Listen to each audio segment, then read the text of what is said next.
This was not a protest, and you need to address the hateful and law-violating activity. Thank you, Alicia. Next speaker is going to be Brandy N.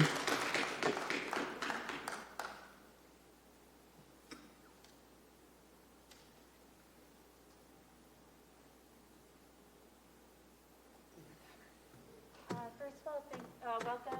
Oh, sorry. Annalise, and thank you for your comments earlier, Miguel, regarding the Proud Boys. I'm going to first read the rest of what Rocio could not finish. She said, their voice still resounds in my head day and night, the people who were terrorizing our people there. There were a few drag performers, including myself, who lived through the 80s gay bashings, the AIDS, HIV crisis beatings, and have survived physical beatings and left for dead to gunshots. The younger entertainers that were at this event on Saturday were very scared of the situation. Drag moms and drag dad had to console them, put them at ease, knowing that we have security and measures in place to protect them.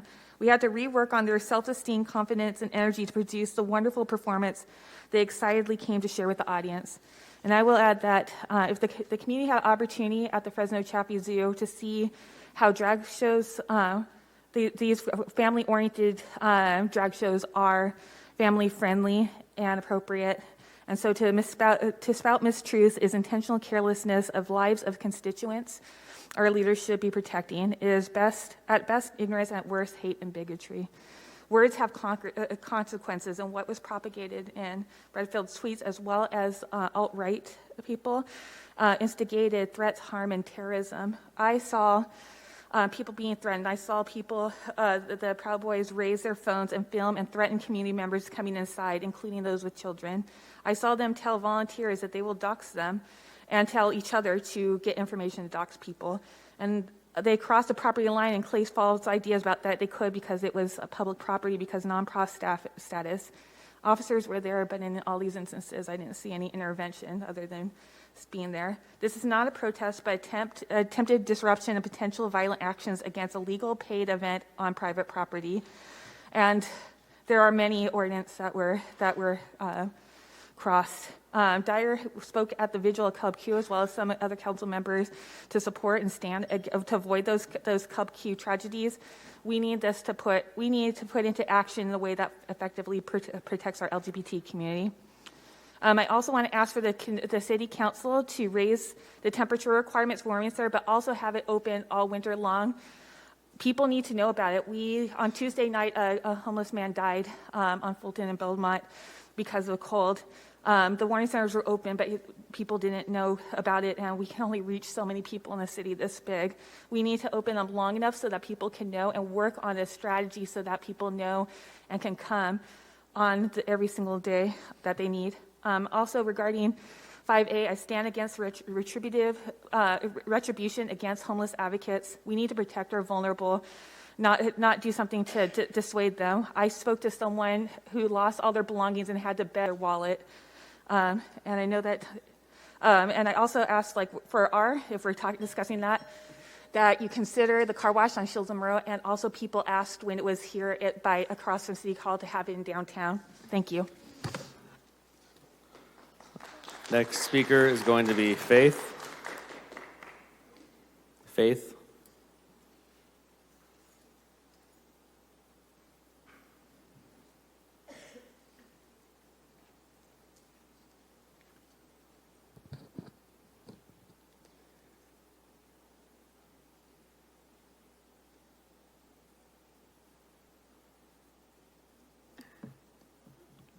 Good morning, Council.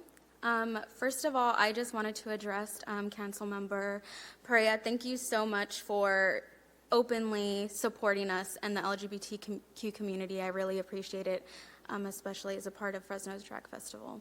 My name is Faith. I am the daughter of Isabel Lopez. I am openly proud and queer. I am a member of the LGBTQ community. I am a proud, openly queer musician.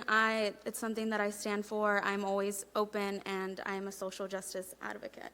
So seeing that as all of this hate that we've witnessed on Saturday has been one of the most extremely disappointing and devastating things to see, especially since we've been holding this event for the past 5 years. It's been, we've been talking about this, discussing it over the past 6 years. This is the first time that we have experienced hate of this magnitude. And it's clear that it is because of the comments and the things that have been incited by the post by Councilman Bredefeld. It is extremely unfortunate that a family-friendly event has had to experience this kind of violence. Even me personally, I experienced it just trying to come out of that driveway, which is illegal. It shouldn't have been blocked. They were blocking my car. They were harassing me. They were trying to get videos of me, telling me that they were going to find my license plate, that they're going to find my personal information, which is not okay. And I'm someone that's pretty strong-willed, and I don't take that at all. But I can't even imagine for the minors, the people who are younger than me, who had to deal with that and who don't have the family support. Because luckily, I do have the family support. But I can't imagine what those other individuals, such as the performers, the goers, that had to experience that. And it's unfortunate that because of this hate and because of this ideology that I had to, grow up in a more conservative school environment, that I had to come out later on in life because I didn't feel safe. And this is exactly why, the suicide rates are high. Mental illness is just such a huge issue within the LGBTQ community. And fortunately, I am someone who holds this privilege as someone who is, holds privilege, and I'm not openly target as my other fellow LGBTQ members. So I am going to openly be here and say that it needs to stop, and we need to do better as a community. Thank you. Next speaker is going to be Dez.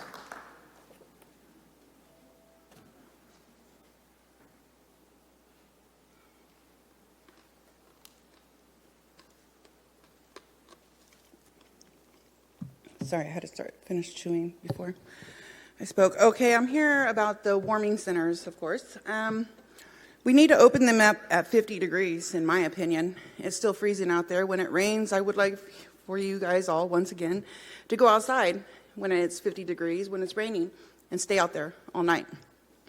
You're going to barely make it to the next day. So how many more bodies is the mayor? And I don't even see him in here paying respect to anybody that comes in and addresses city council. So Dyer, I know you're listening back there somewhere. How many more deaths do you want on your streets? How many do you guys up there want on your streets? I don't know how many of you have seen dead, frozen bodies, but it's not pleasant. Pretty traumatic. Also, last Saturday, I was driving down the street and I seen this big old yellow flag.